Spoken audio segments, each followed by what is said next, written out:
everyone, and welcome to our webinar today. Thank you for joining us for this 1-hour interactive discussion about empowering behavior change in people with diabetes, as well as some other chronic conditions. We'll be focusing on utilizing the conversation map tools, as well as our digital platform, and try to figure out what works versus doesn't work so well in helping people with diabetes change behaviors to improve healthcare outcomes.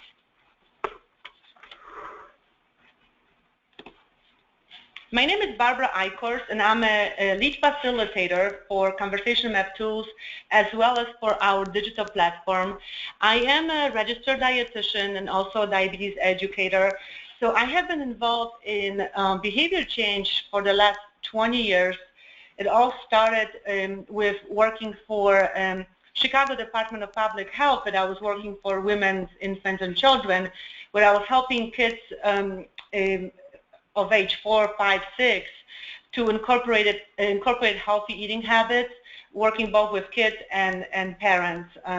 So a lot of my career has been really focused on holistic approaches to behavior change, that it's not just the person that needs to change, but the whole family and environment. And starting from that, I have been working with diabetes education, weight management, and so on, where behavior change is a primary intervention method for improving healthcare outcomes. So I'm kind of very excited about sharing this with you today. And then we have over 200 people in attendance, and out of the 200 who have joined us today, 60% are using the conversation map tools already with people with diabetes, and 40% have indicated they're planning to. So I hope that our discussion is going to be interactive, and we will learn from you as much as you're going to learn from us today. I also have here Sarah with me, and Sarah is going to talk to you a little bit more about the way to communicate with us so that we can respond to your questions and comments, as well as be available for anything you need. Hi everyone, thank you so much for joining us today. My name is Sarah and I will be moderating today's session, which means I will be fielding all of your questions to Barbara today. First, I would like to go over a few housekeeping items. So if I can draw your attention to the control panel in the upper right-hand corner of the screen, you will see an area at the bottom where it says type questions here. Use that feature to type in any questions you might have, and I will do my best to pass them on to Barbara. Besides typing in your questions, we will also ask for you to interact with us throughout the session in other ways, such as polling and hand raising. The hand raising feature is located in the upper left of the control panel. To be sure you understand where this is located, please go ahead and raise your hand if you see it, and I'll give you a few moments to respond.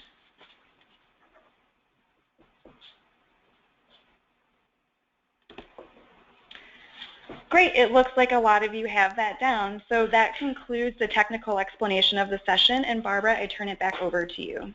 Thank you, Sarah.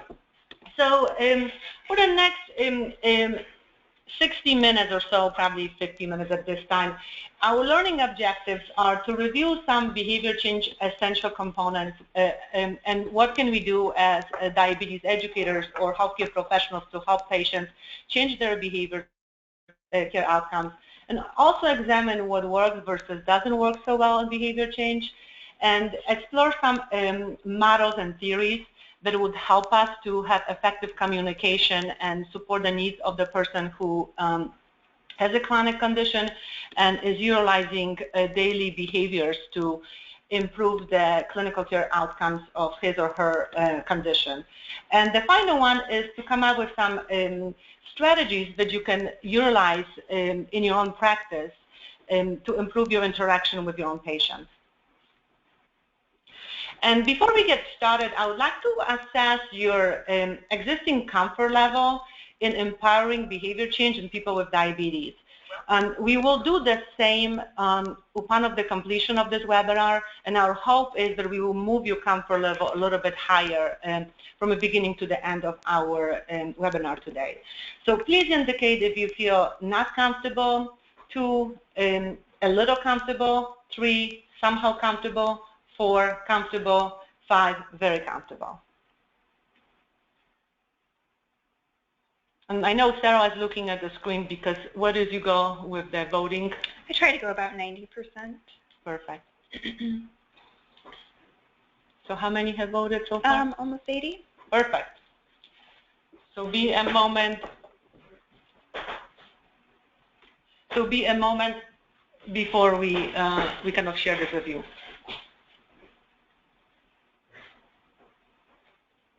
Okay.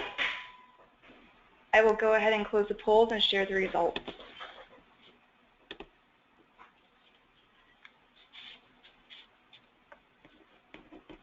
So 3% of you say that you're not comfortable. 16% of you say that you're a little comfortable. 42% of you say you're somewhat comfortable. 33% say you're comfortable. And 6% say you're very comfortable. Excellent. So this is kind of reflective of our profile, indicating that 60% of you are already using the conversation map tools, and 40, I mean, we know that majority of you are healthcare professionals, if not all.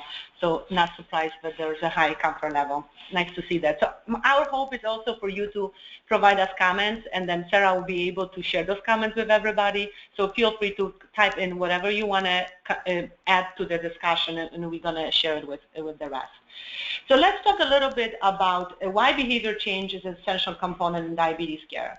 And I will focus about diabetes care mainly because diabetes is the most common condition, and many of you are providing diabetes education using our conversation map tools. So as a chronic condition, it's a good example, but the same behavior change principles that we're going to be discussing will apply to any chronic condition that requires self-care management and learning healthy habits or daily self-care management to manage the condition. So we're going to have our second poll, and this poll is to kind of address, better understand your patient profile and what you do. So if you can indicate what percentage of your patients change at least one behavior after your first visit. So after the first visit, at least one behavior is being changed by your patients. Is it 1 to 25% of your patients change that behavior, 26 to 50, 51 to 75, or 76 to 100? We'll give everybody a few more moments to respond.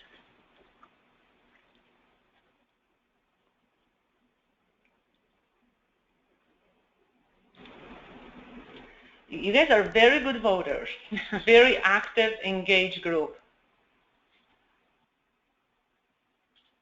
Okay, I'm going to go ahead and close the poll and share the results. 23% of you said 1% to 25%. 38% of you said 26% to 50%. 30% of you said 51% to 75%, and 9% of you said 76% to 100%. That's a good profile because it indicates that your patients are coming back and you're able to see if they're changing it. So this is good to know. So why is behavior change so important in management of chronic conditions such as diabetes? So with diabetes, even if you think about it, diabetes self-management, education, and support, the foundation of it all is really behavior change, because we help people to manage their conditions by modifying what they typically do on a daily basis. So that self-management education is not really us teaching people the facts of what they need to do, but helping them change their behavior. Kind of like with diabetes, we do a lot of situational problem solving or asking the patient, so what are you going to do with this information? But it is kind of activating the patient within, when we first see the patient has the knowledge and is able to set the goal, and then the patient leaves, and then if the patient leaves with the activation that happens during MAP session or any diabetes education session, then the true engagement and the true self-management takes place when we don't actually see the patient. So that self-management component in between our interactions with the patients are very important. So that's why those skill building that happens at the interactions that we have with them really is to teach people on what to do when we're not around to see them. And diabetes education is very dose dependent, so the more we do, the more we see the patient, the more we're able to see to help them and really kind of reflect on their on their change. And as you know, with DSME, people with diabetes have up to 10 hours of diabetes self-management education within the first year, and 9 of those 10 hours for the Medicare reimbursement need to be provided in a group. And then upon of the completion of the 10 hours, people can have 2 unless more, per year unless more is needed. So it is really, as a clinician, diabetes educators, we do have an infrastructure, but it's appropriate to really provide DSME, but it's evidence-based and promotes behavior change. The biggest challenge is that we have those hours.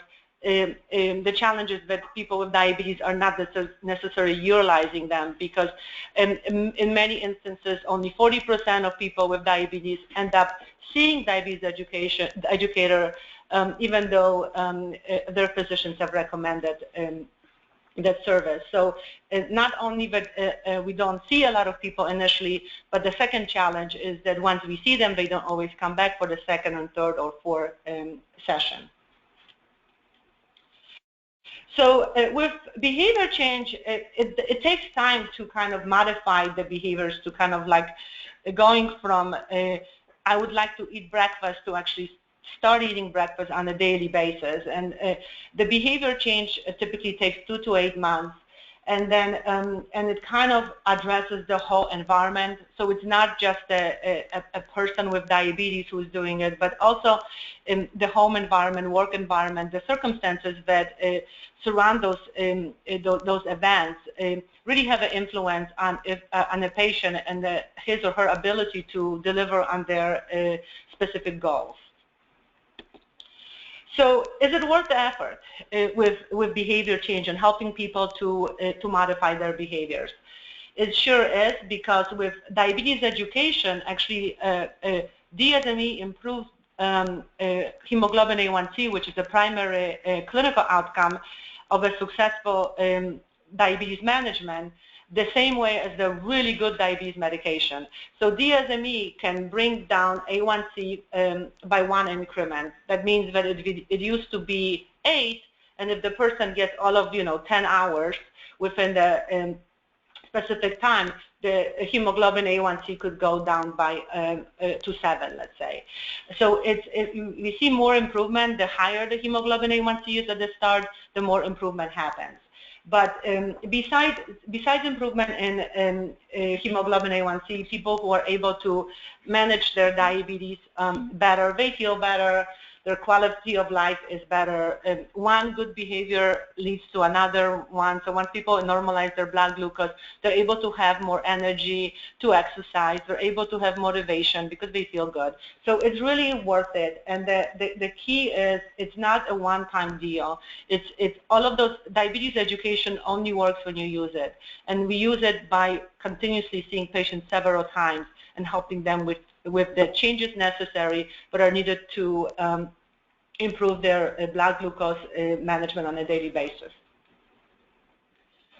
So let's talk a little bit more about what works in behavior change versus doesn't work that well. So I have found this, and this is such a good information from FOG, and it's from Stanford University, and it's a 10 mistakes in behavior change. So this is an evidence-based kind of thing that we know that those mistakes will not produce good behavior change. So the first one is relying on willpower for long-term change. So with this one, it's easy. I mean, everybody wants to lose weight. So if you ask the patient, how willing are you to lose 10 pounds, everybody's going to say on a scale of 1 to 10, 10. Everybody wants to do it. But if you follow up with the next question, how ready or are you willing to do this and this and this tomorrow to lose, to eat less, then the story changes. So people have willpower, but the willpower by itself is not going to produce weight loss or create behavior change. The second one is attempting big leaps instead of baby steps. So this one is also easy. Kind of seek on a daily basis, do 1 or 2 things differently, and one change that is positive then produces the need for another one, and people feel better about it, and it's easy to add on to that. And one would be ignoring how environment shapes behaviors. And this is also very common. Like if we have somebody who has diabetes and that person is the only one who is on a diet in the whole family and everybody else is eating cake and other things, that behavior is not going to last very long. And trying to stop all behaviors instead of creating new ones. So as a dietitian, I never tell my patient to avoid or don't have this, but I would always ask, what can you have? So I would rather add the healthy food. So instead of saying don't have the Twinkie, I would say, how about eating yogurt, local yogurt for your snack. So focusing on yes, you can instead of no, you cannot. The fifth one is blaming failure and lack of motivation. I mean, everybody is motivated. It's just a matter of sustaining that behavior. The sixth one is understanding the power of triggers. And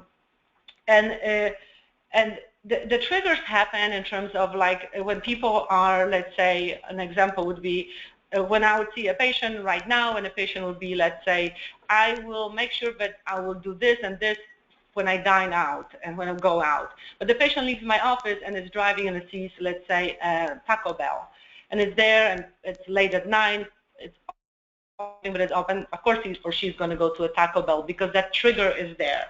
Versus helping the patient to prepare him, make sure that you go from work, always have an apple in your car, even better banana or something like that, or an energy bar. So it's in your car. When you get the trigger, when you're hungry and you stress out, eat that food because it's available. And the seventh one would be a very common mistake is believing that information leads to action. And that's the easy one because people know what to do. And typically when people come to see us for diabetes education, they know they have to eat better. They know about diabetes complications. They know this stuff. We're coming in to see us because they want to internalize this information, make it their own, and then create better outcomes. The eighth one would be focusing on abstract goals more than concrete behaviors, and that goes back to the SMART goals. The ninth one would be seeking to change behavior forever, not for short time. It makes it so much easier that we do one thing good, and then it feels good. We celebrate the success. We add another one, so it's not boring. We kind of evolve. And the 10th and the final one would be assuming that behavior change is difficult. It is not difficult if we have a right strategy and if we have a right process in place.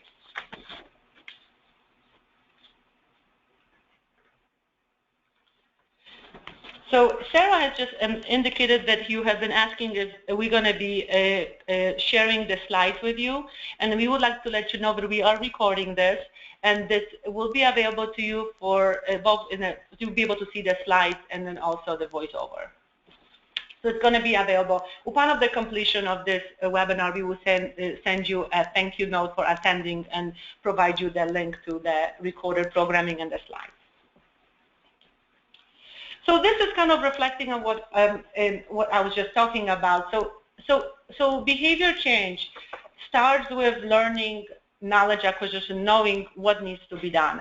But once people are activated with that knowledge, the behavior change really happens when we don't see the patient. So starting to think about that engagement in between the sessions or in between our encounter with our patients, what can we do as a healthcare professional to help people to actually take it from I want to actually doing it and be able to kind of communicate with us in between the sessions when they need us. And then once they do those kind of things, then we can, a few months after, we see the improvement in clinical indicators, and then better health happens. But it's a process. Barbara, before we move on, we do have one other question from Joyce, and she's asking, are RDs available to get CEUs for this webinar? Joyce, not for this one. However, if you are on a portfolio because you are a dietitian, we do have a learning objectives. So it's up to you to kind of submit it because then you can submit the portfolio. So how come behavior change doesn't happen as much as we would want? It's because diabetes is a very complex condition. We all know that. But I think it's because like 99% of the actual treatment has to be done by a person with diabetes. So we see a person maybe like a few hours in a year, but all of the therapy happens by a person with diabetes. So it's their eating, it's their physical activity, it's their medication taking, it's stress management. So all of it is part of a normal life, and we all have a life. We have jobs, we have family. So it's just a lot of things that people with diabetes need to do besides behavior change. So it makes it more difficult to manage. For us also, for healthcare professionals, oftentimes we're not providing our interventions or self-management education within a healthcare system that are meant for a chronic disease model, but more so of acute, one stop, we only see a patient one time, and then we need to do this and that, and cover all of this information maybe in 1 hour encounter, and that's how we can do. So we're not always position in an work environment that we are able to do what we know works for behavior change.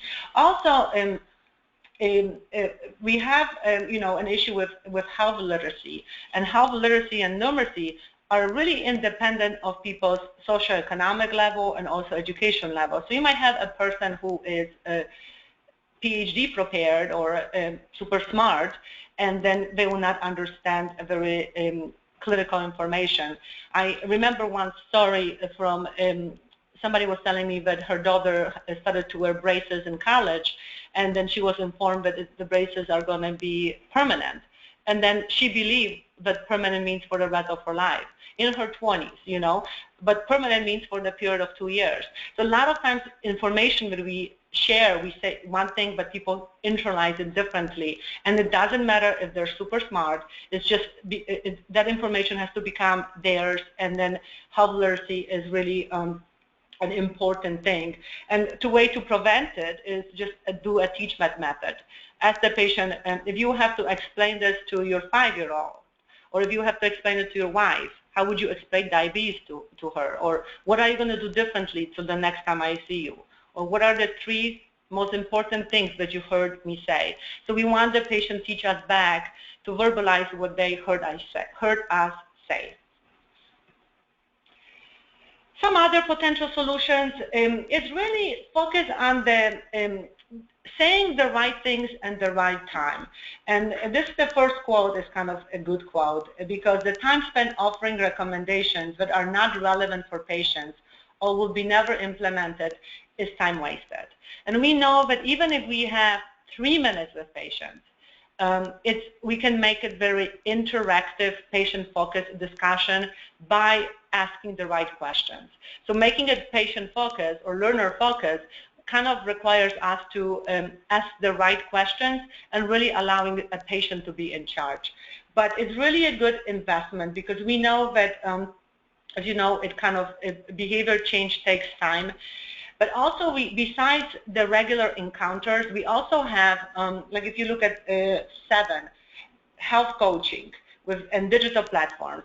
Like people have access to smartphones, apps, and other digital platforms that really can help behavior change in between the sessions, but we as healthcare professionals can partner with our patients and help them utilize those resources that they have access to, and help them with the behavior change. So this one is kind of like reflecting back why digital, and why do we kind of want to engage in between the sessions when we don't see the patient.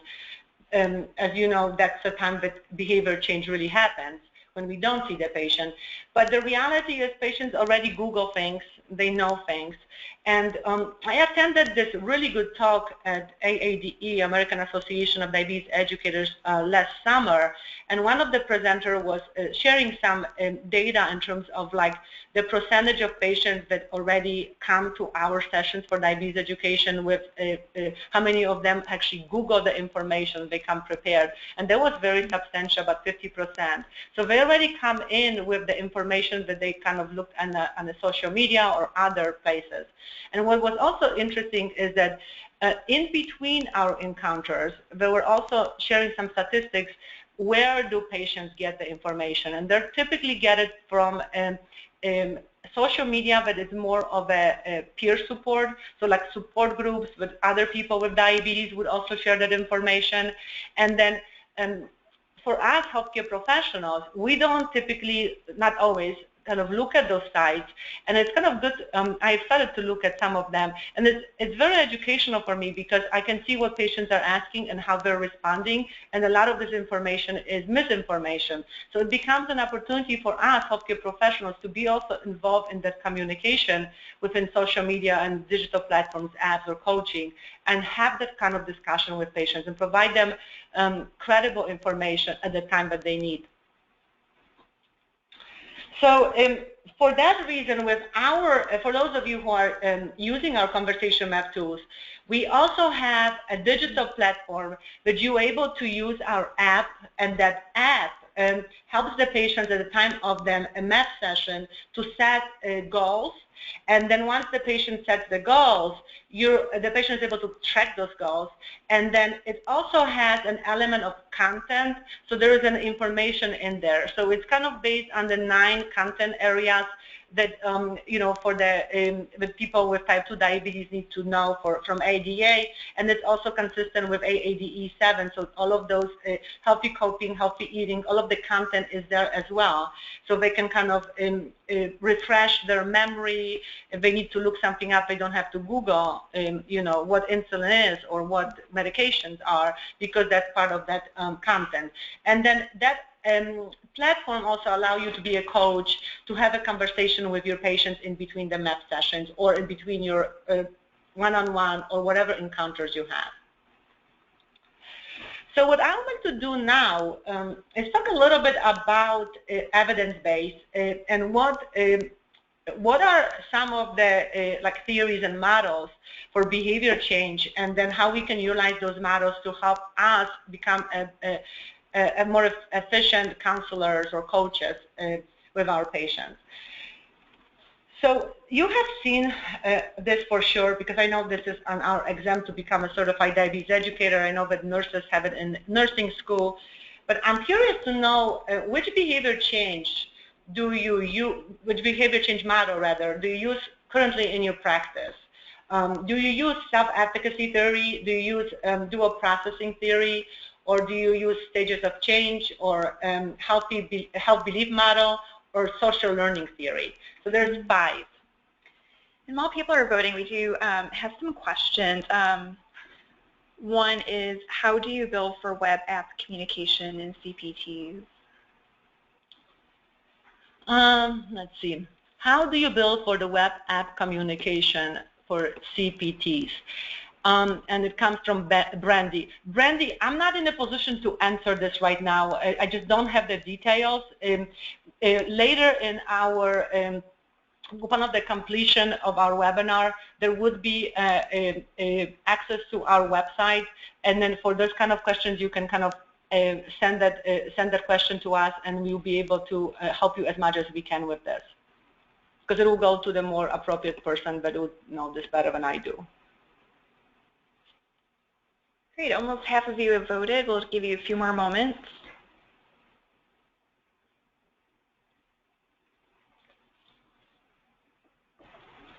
So how many have voted? 56%. Perfect, so just a little bit longer. So this will be for those of you who are providing patient care, which educational theory or model you use currently with your patients to help with behavior change. You want to close the poll? Yes. Perfect. So 33% of you said self-efficacy theory, 6% of you said dual processing theory, 48% of you said trans-theoretical model, 39% healthy belief model, and 9% said social learning theory. Nice. I use, happy to see that most of you are actually using the stages of change, which is great, and self-efficacy. And healthy belief model. Excellent. So let's talk a little bit about this. So it kind of shows that you're familiar with all of them. So I'm not going to go into details of definitions, but what I would like to do is kind of talk to you a little bit. Many times people ask us, what is the evidence why are we doing this with the MAP? Why do we have 3 to 10 people? Why am I not teaching, but am I being a facilitator? And all of those kind of things about our methodology. What I would like to do is kind of show you a little bit how those theories are evident in the MAP experience. I'm not going to talk about the MAP, but I will talk about the whole experience with using a conversation map, and then how those theories are evident in that way. So the first one is the BPS model. B is for biological, P is for psychological, and C is for social. So this is all about being a good listener. So like when we say 80-20 rule, that would mean that like 80% of talking will be done by a person with a participant versus 20 by a facilitator. It is to allow us to listen what the patient has to say. So allowing people to express their emotions and their beliefs, their stress, how stressed they are, their psychological stuff. So when you look at our map, you often see what are, how did you feel when you were first diagnosed with diabetes? How do you feel now? So it's kind of, feelings are really big. So like sometimes if you don't know where to start on a map, look for feelings, and they're typically addressed towards the beginning of that interaction, allowing people to overcome those barriers, because a lot of those feelings, negative feelings, can hold people back from creating a change. The second one is called self-efficacy theory that many of you are using, and this one is it's all about willingness to do new things. So kind of allowing people to explore new ideas, learn from another. And for this one, when you think about a group of 3 to 10 people, it creates more intimacy, allowing people to kind of get to know each other. When you have a bigger session, like 15 people or 20, then it's kind of like a lot of people, and then might not create as much of trust among the people, because it's just a bigger group to kind of create that trust environment. But self-efficacy is to really kind of like learn from one another. So they're kind of exploring what they're willing to do or not willing to do. This other one, which is the health belief model, the third one, is thinking about threats versus perceived cues to actions. So the good example of it would be kind of like with insulin. Like if we tell the patient, insulin is good for you, it's going to make your blood glucose to improve. But if that person remembers his mother, let's say, starting insulin, and she was such a good mother and such a good patient, starting insulin, and then everything went bad after she started the insulin. She lost her sight, maybe got food amputated, or something bad has happened. So if we're trying to tell this patient insulin is good, but the belief system within that individual is associated with the negative aspect of insulin, the patient is not going to be convinced from us. However, in a group of 3 to 10 people, you got other individuals sitting in there, and they'll be able to say, I am on insulin, and I started to take insulin, and things got better, and I feel like this was so good. So then people will be able to hear it from the actual other individuals when they're kind of normal, and then kind of normalizes some of their threats or fears. So this one is a common sense model of health or illness regulation. So this is kind of exploring what motivates people, when to change, and look back in the past what worked before versus didn't work. A good example would be like people on Atkins diet. So when you get people, a few people in your class, and they'll be like, oh, I am doing everything differently, I'm on Atkins diet, so I'm not eating this, and that. And then we as a healthcare professionals know that Atkins diet is not good. But if we tell the patient, hey, it's just a temporary weight loss, eventually you're going to gain it back, they will not believe us. However, if somebody else would say, their peer in that session, well, I did lose, 20 pounds, just like you did, but it all came back. So the patient would be more likely to believe this other person when it comes from us, because it comes from a real individual. And this one is really a fun theory. It's a social learning theory, and it's fun because it's a role modeling. So people learn from one another. So it's kind of like if a lot of times when you think about the group education, especially with our MAP session, a lot of times we hear, after completing the MAP session, I feel normal. Before I thought that I'm a bad patient because I wasn't doing this and that, but now I feel like I'm normal. I'm really not that bad. It's because they have seen other people who are their role models and maybe have done not as good, and then the people feel better about, they don't feel as a lack of their motivation or that they have failed, but they kind of celebrate the trying. Trying is good. And this one is a theory that most of you are utilizing. It's stages of change. What's unique about patient-centered group education is that the more diversified the patient population, the better. So if you have people with in denial, or if you have people in pre-contemplation versus action versus relapse, it's actually the better, especially with the MAP. It's a better interaction because people are able to support each other. So it totally makes sense to kind of, you don't really have to profile. A lot of times educators ask, do we kind of have a separate sessions for newly diagnosed people, or maybe people who are not as advanced versus people who have been living with diabetes for a longer amount of time? And the answer is no. One session, the more diversified they are, the better. And then it's just what we say and how we say it. So like, for example, if the people are in contemplation or pre-contemplation, you don't want to give them too much information because they're in denial. So they don't want to, hear what they have to do if they truly don't believe that they have diabetes. So at that time, you want to support feelings. You can say, this seems scary to you. Ask open-ended questions. What would happen if? And weigh pros and cons of change. But too much information for the people who are not ready to change typically would backfire, and people would not come back to see you. And then this one is the dual processing theory, and this one is also an easy one because when I say easy, because when you read those theories, they're kind of like models, like the algorithm. So it's a complex definition, but the reality is when we think about what do we do as clinicians, those theories are very intuitive, and many of us are utilizing those theories without even knowing. So it's part of our nature and what we do with our patients. But this one is, if you think about emotional versus logical. So if people who are more emotional, they kind of rely on impulses, habits, or beliefs, versus logical, they reflect, they plan, or problem solve. So it's kind of allowing people to internalize information and do behavior change in the way that they want it. So it's not everybody is learning the same way. But it's all about situational problem solving and many times unlearning unhealthy behaviors. Perfect. So those are the theories. And then what I want to point out now is the same behavior change models and theories.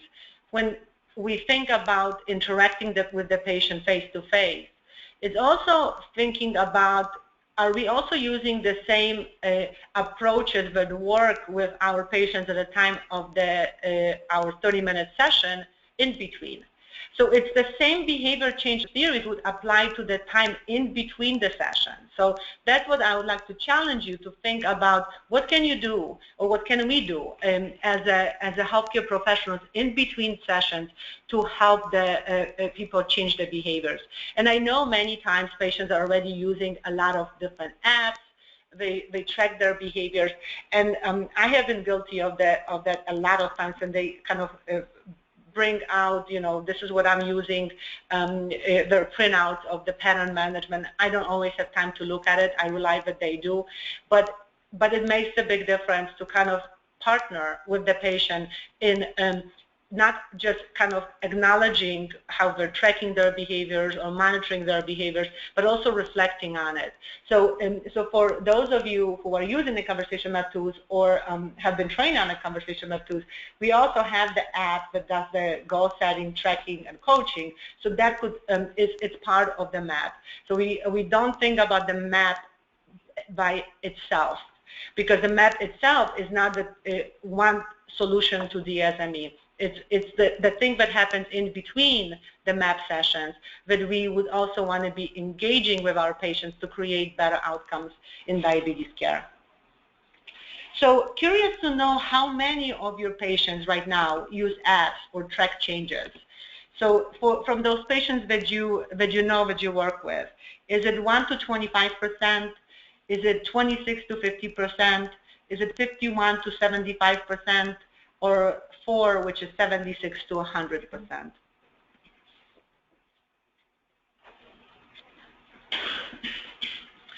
So most of you are voting just a little bit longer because it still flashes. So about 70% of you have voted.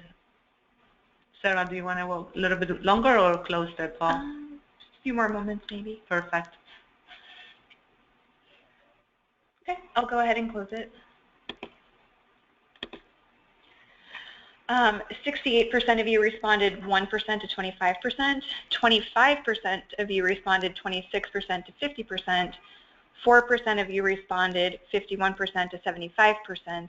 And 2% of you responded 76% to 100%. It's interesting because the reality is that we do deal, especially with diabetes, with many times elderly population. So it seems that majority would indicate that 1 to 25% at 68%. So it makes sense. And sometimes we don't know too, because I personally don't ask all of my patients if what do they do in between the MAP sessions. So we sometimes don't know.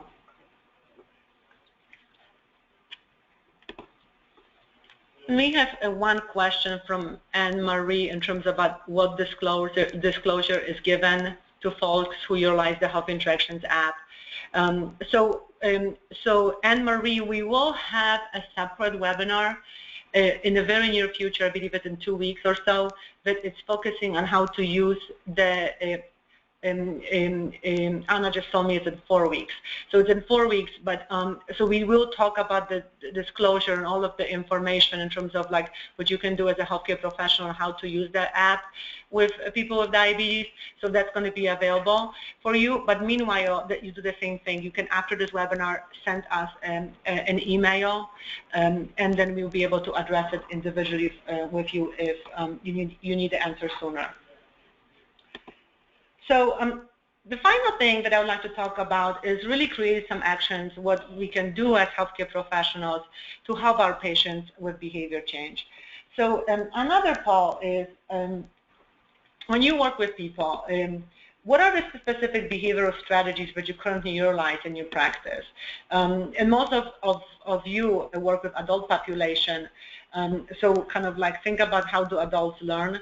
Think about, is it situational problem solving? Is it cognitive reframing, conviction and confidence scaling, or stimulus control, or I do not use any? So we'll give everybody a few moments to respond, and then we'll close and share the results.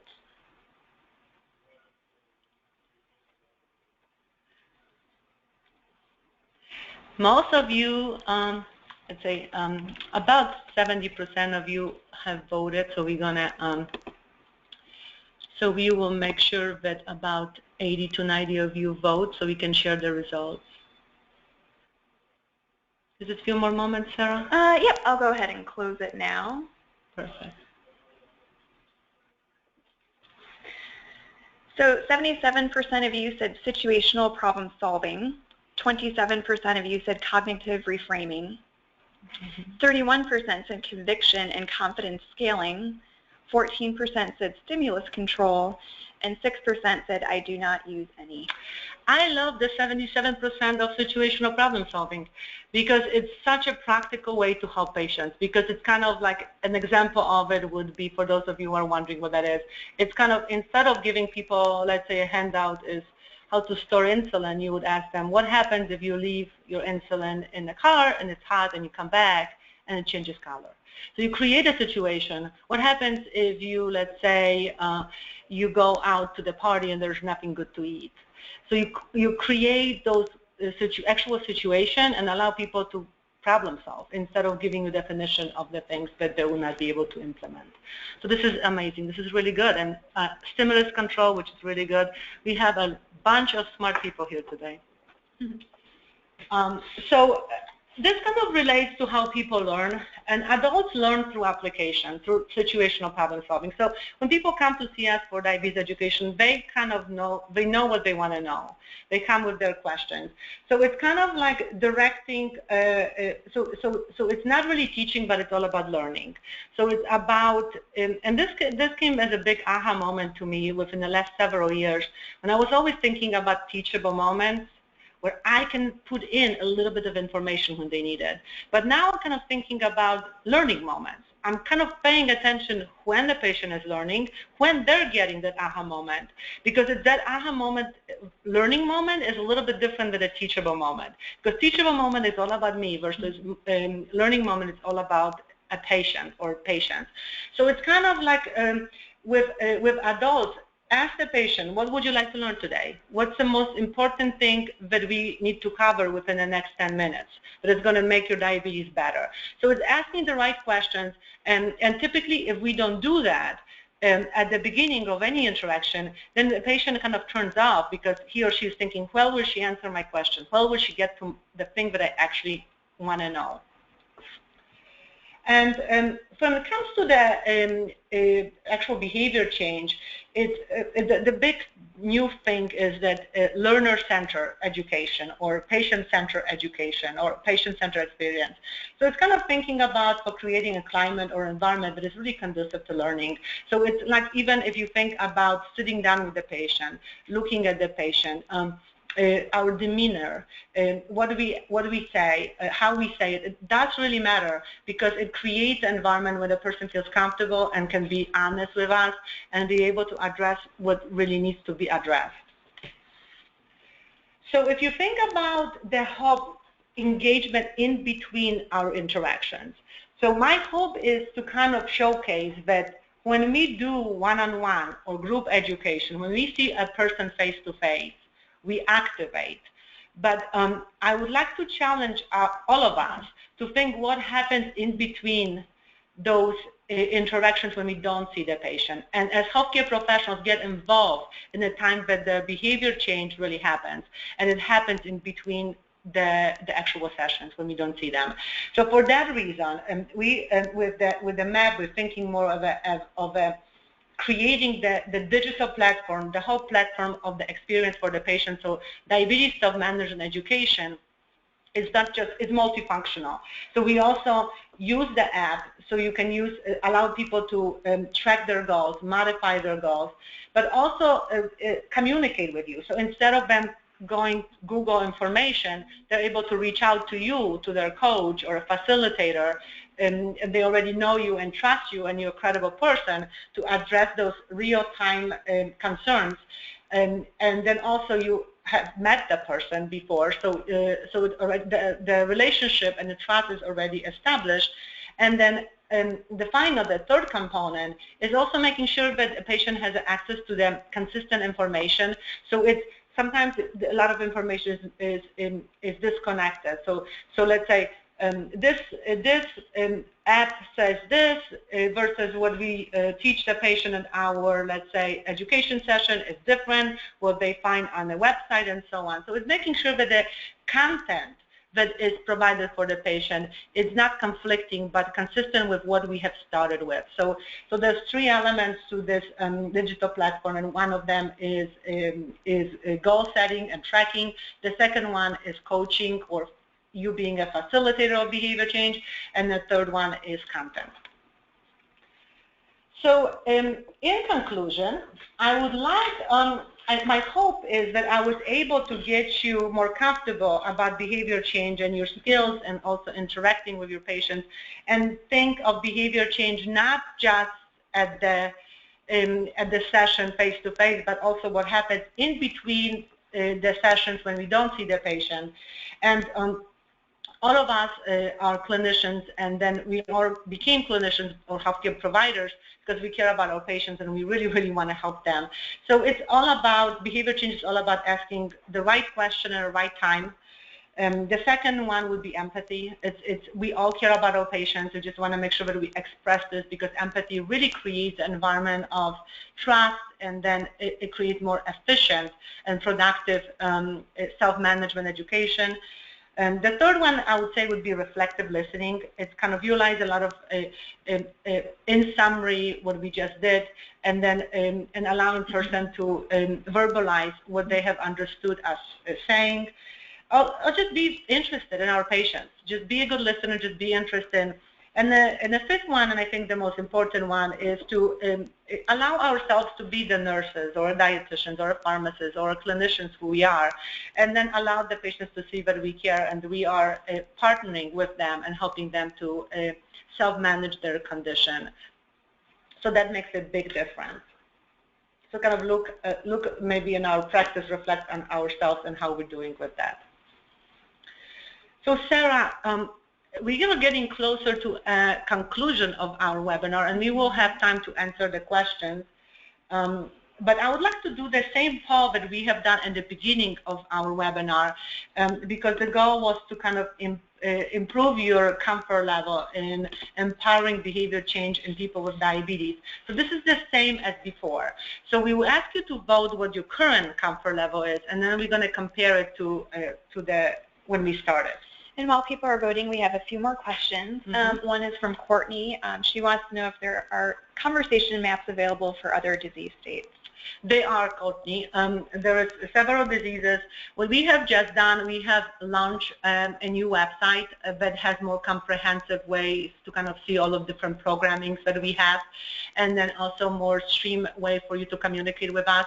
So please take a look at our website, and then you can see what we have, and then communicate with us in terms of what you need, and we'll be able to tell you what we have and how we can get it for you.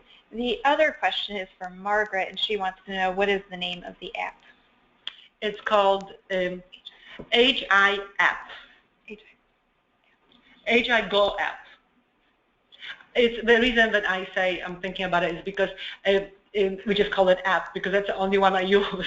So it's HI Go app. And then Paul wants to know, are conversation maps clinically validated? They are, Paul. There is over 30 studies indicating the effectiveness of the conversation map tools in delivering diabetes education. So we know that the conversation map tools do an excellent job. And what's unique about those studies is that different healthcare systems, different clinicians look at different outcomes. So sometimes people look at, let's say, improvement in clinical care, that's the hemoglobin A1C improve, and they measure that. Sometimes they look at, are the patients coming back? Because a lot of times they use the map to kind of create more engagement, and then they're finding that switching to the map tools, the patients are more engaged and they're coming back more often. Because as you know, the big challenge with diabetes education is that we don't see the patients, or they don't come back. Our patient retention rate is really low. So we have those studies available, and it's actually a nice paper that you can find on our website. So you can kind of read on in terms of like how the map tools have helped so many people. And what's unique about conversation map tools is that we have already trained about 30,000 people in U.S. It's a lot of diabetes educators. If you think about it, there's, I think, 16 to 17,000, maybe 18,000 certified diabetes educators. So that means that, so we have trained beyond certified diabetes educators. So a lot of our users are using the conversation map tools to grow their skills in self-management education. So so it works both for people who are like really advanced level clinicians, but also who are novice, who are still kind of learning, you know, what to say, how to say it to a person with diabetes. Then Paul also said, is asking if we relaunched our website. Yes, we did, and that's why many of you who probably have looked at our website, it has a little bit of a different view, and we did it on with a strategy, because our strategy is to make sure that we have an interesting kind of customers, because our customers are both healthcare professionals, individual healthcare professionals, which we call facilitators, we have trained. We have also healthcare systems who are utilizing our, you know, our platforms. So we just want to make sure that we're addressing the needs of your needs.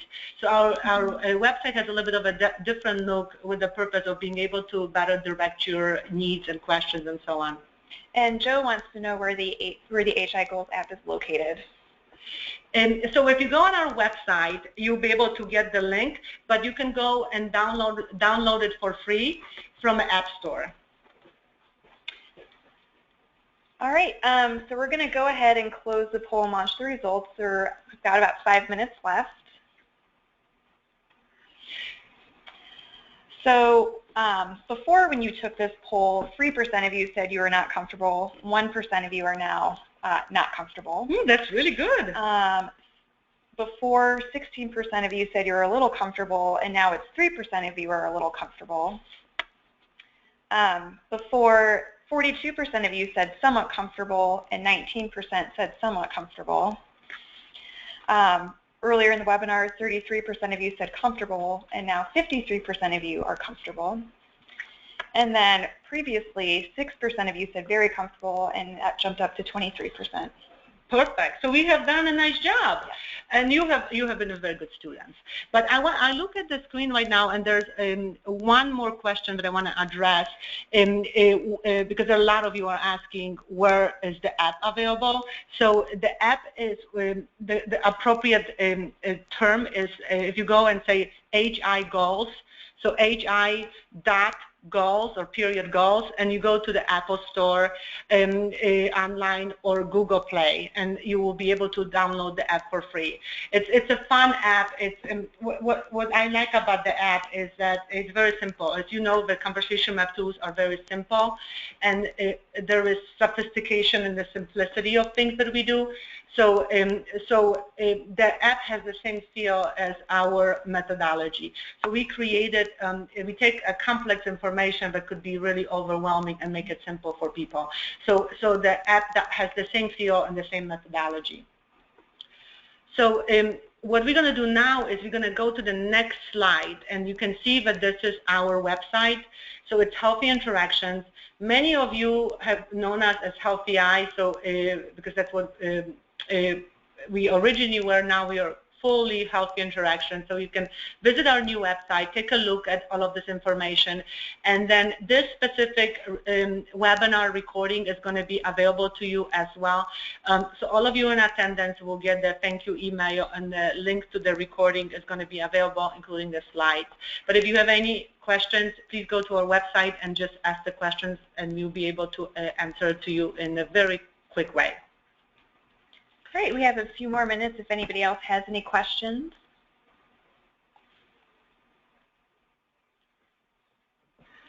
So we have a question from Shelly, and Shelly is asking, will this webinar be posted on our website?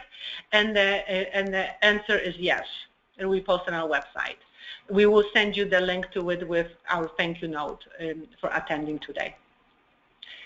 So, Sarah, any other questions? No, that looks like it. I would like to thank you so much for being such an excellent group, and I'm so happy that we were able to improve your comfort level in the behavior change, and would love to hear from you. So please visit our website and kind of share with us your comments or your wishes and communicate with us. And thank you so much for joining us today, and this concludes our webinar. Goodbye, everybody.